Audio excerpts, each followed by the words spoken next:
फैसल शाह साहब, एक तो हमें एजुकेट करें आप, क्योंकि हम एजुकेट होना चाहते हैं आपसे। और ये स्ट्रेट ऑफ हॉर्मुज़ जो है वहाँ पे आपके ख्याल में ये कितना अरसा सस्टेन कर सकता है ईरान, वहाँ पे कितना अरसे तक वहाँ पे उसको चोक कर सकता है, और क्या यही एक बोन ऑफ कंटेंशन रह गई है between Iran, Israel and America, और बाकी अमेरिका और इजराइल के लिए it's a smooth sailing, when it comes to Iran it's a smooth sailing for them, और सिर्फ स्ट्रेट ऑफ हॉर्मुज़ जो है वो एक इशू बना हुआ है इन दो ममालिक के लिए, इजराइल और अमेरिका के लिए, और वाकई इसको रोक सकते हैं मज़ीद अरसे के लिए, और अगर कितने अरसे तक इसको रोक सकते हैं ईरानियंस, और क्या इसमें हमेशा हमेशा के लिए इसको चोक करके रख सकते हैं अपनी टर्म्स एंड कंडीशंस पर, या यू सी समथिंग एल्स? बहुत शुक्रिया राणा साहब मुझे प्रोग्राम में लेने का। देखिए, ईरान ने अमेरिका को सिर्फ एक इलाके में आने की धमकी दी। उसने कहा है कि अगर स्ट्रेट ऑफ हॉर्मुज़ में आ सकते हो तो आके दिखो। और मैं समझता हूँ कि ये धमकी खाली खोली धमकी नहीं है, इसकी बेसिस है। अगर आप ईरान की ज्योग्राफी को देखें राणा साहब, तो वो स्ट्रेट ऑफ हॉर्मुज़ और पर्शियन गल्फ में बड़ी डोमिनेटिंग है।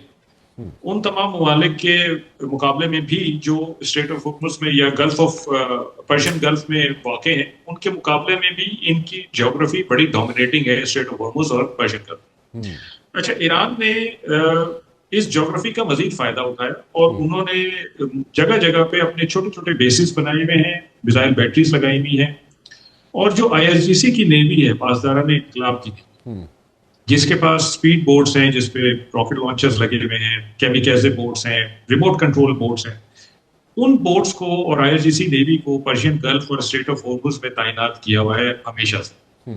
तो ये उनका प्ले ग्राउंड है, बेसिकली ये उनका होम ग्राउंड है। अच्छा। और यहाँ पे वो मतलब कई दिहाइयों से काम कर रहे हैं, उसको ज्योग्राफी को समझते हैं, उसकी जो डायनामिक्स है, वहाँ पे विंड क्या होती है, टाइड क्या होती है, ये सब चीजें उनकी मुशाहिदे में है, उनके एक्सपीरियंस में है। मैं आपको एक छोटी सी मिसाल दूं, ये वाकया है 3 जुलाई 1988, जब ईरान इराक वॉर चल रही थी, और उस जमाने में एक अमेरिकन शिप था USS विस्कॉन्सिन, वो इस इलाके से गुजर रहा था और उसके ऊपर ये IRGC की बोट्स अटैक कर रही थी। तो जो पायलट, जो कैप्टन था शिप का, वो इतना घबरा गया कि उसने एक ईरान एयर की पैसेंजर फ्लाइट थी जो कि बंदर अब्बास से दुबई जा रही थी, उसको F-14 या F-4 समझ के उसने मिसाइल मार दी।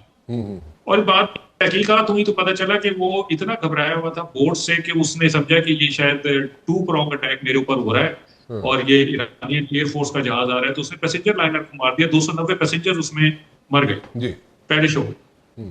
तो ये जो अमेरिकन शिप्स के कैप्टन हैं या किसी भी नेवी के कैप्टन हैं, वो जब इस तरह के इलाके से गुजरते हैं और उनके ऊपर अटैक हो, तो ये उनके लिए सबसे ज्यादा परेशान कुन हालात होते हैं।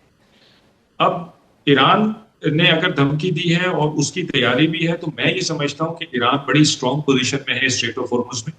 और उसने, अगर आप राना साहब वॉर करें, तो पिछली जब जून की वॉर हुई थी 2025 की इजराइल के साथ, तो उसके बिल्कुल आखिर में जाके उसने ये इंदिया दिया था कि हम स्ट्रेट ऑफ हॉर्मुज़ को बंद करने का सोच रहे हैं। उस पे सारी दुनिया मुतहरिक हो गई थी और फिर वो जंग 1-2 दिन बाद रुक गई। यहाँ इस दफा ईरान ने ये इक़दाम सबसे पहले दिन ही उठा लिया। उसने ऐलान कर दिया कि स्ट्रेट ऑफ हॉर्मुज़ बंद है, और ये सिर्फ ऐलान किया। ऐलान करने पे वहां पे शिपिंग रुक गई, वहां से कोई शिप ईरान की मर्जी के बगैर आ जा नहीं सकते। अभी उसने फिजिकल मेजर्स जो उसके पास ऑप्शन रहती हैं वो नहीं लिए, उसने सिर्फ ऐलान किया और शिपिंग कंपनीज रुक गई, इसलिए कि तमाम शिपिंग कंपनीज को और तमाम मुल्कों को यह अंदाजा है कि ईरान की कितनी स्ट्रॉन्ग पोजीशन है स्ट्रेट ऑफ हॉर्मुज़ में। अगर इन्होंने कह दिया कि ये बंद कर दिया और हम जाएंगे तो नुकसान होगा। अब उनके पास ऑप्शंस क्या है कि वो इसको माइन कर सकते हैं। अच्छा। बेशक ट्रंप आप कहते हैं कि जी मैंने बहुत सारे माइनिंग शिप्स जो हैं वो ईरान के मैंने डिपो दिए। देखिए, माइन फेंकना कोई बड़ा काम नहीं है, वो आप फिशिंग बोट से भी फेंक सकते हैं किसी भी पानी में। और एक दफा माइन पानी में चली जाए तो उसको ढूंढना, निकालना, क्लियर करना सेफली, ये महीनों का काम होता है। अच्छा। उसके अलावा ईरान ये भी कर सकता है कि खुदा ना खास्ता किसी शिप को स्कटल करके डिपो के इस स्ट्रेट ऑफ हॉर्मुज़ के बीच में डाल सकता है। उससे सारी शिपिंग रुक जाएगी, कोई शिप वहां से नहीं गुजर सकेगा, क्योंकि नेविगेशनल हैजर्ड होगा। जब तक उस शिप को क्लियर नहीं कर सकते उसमें साल लग सकते हैं। कितने साल लग सकते हैं? यही साल लग सकते हैं अगर ये किसी शिप को स्कटल करके उसमें डाल, अच्छा। क्योंकि वो तो नीचे बैठ जाएगा जाके, उसको तो काट काट के निकालना पड़ेगा। ठीक। कौन निकाल सकता?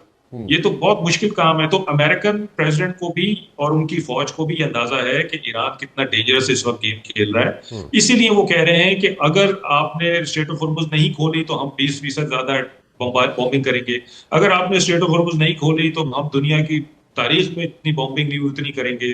फिर आप देखें कि वो सिविलियन इंफ्रास्ट्रक्चर पे बॉम्बिंग कर रहे हैं, सिविलियंस पे बॉम्बिंग कर रहे हैं, ताकि अब ईरानियन हुकूमत पे इतना प्रेशर बढ़े कि वो कहे कि जी मैं जंग रोकता हूँ, स्ट्रेट ऑफ हॉर्मुज खुद ही खोल देता हूँ। दाना साहब, मैं शुरू से ये कहता आ रहा हूँ कि स्ट्रेट ऑफ हॉर्मुज वो इलाका है जहां आके ये गोटी फंस जाएगी, अच्छा। और वो गोटी यहाँ फंस गई। और स्ट्रेट ऑफ हॉर्मुज ही वो इलाका है जो नई दुनिया का, नए जियो पॉलिटिक्स का, नए वर्ल्ड ऑर्डर का बेसिकली डिफाइन करेगी इस जंग के बाद कि क्या नया वर्ल्ड ऑर्डर है, नया क्या जियो पॉलिटिक्स है, क्या नया मिडिल ईस्ट है।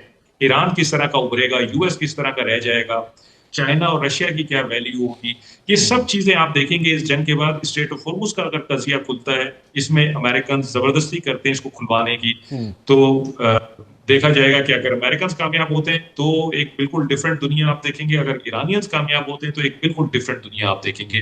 तो ये स्ट्रेट ऑफ हॉर्मुज को हमें फोकस करने की जरूरत है। रियर एडमिरल साहब, आप मुझे बताइए अपने एक्सपीरियंस से, इतनी बड़ी माइट, इतनी बड़ी फोर्स दो ममालिक की, अमेरिका इसराइल, ठीक है, वो इसको क्या खुलवा सकेंगे या नहीं खुलवा सकेंगे स्ट्रेट ऑफ हॉर्मुज को?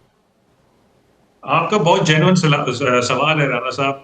ये आप बहुत लोगों के जहन में है कि भाई इतना बड़ी दुनिया की बेस्ट मिलिट्रीज हैं और ईरान उनके खिलाफ लड़े जा रहे हैं। देखिए, अमेरिका, पहली चीज तो ये सुनिए कि अमेरिका और इजराइल की जो कैपेबिलिटी है, मिलिट्री कैपेबिलिटी, बेशक बड़ी सोफिस्टिकेटेड है, बहुत ज्यादा है, महंगी भी है, लेकिन 21वीं सदी की वॉरफेयर के लिए नहीं।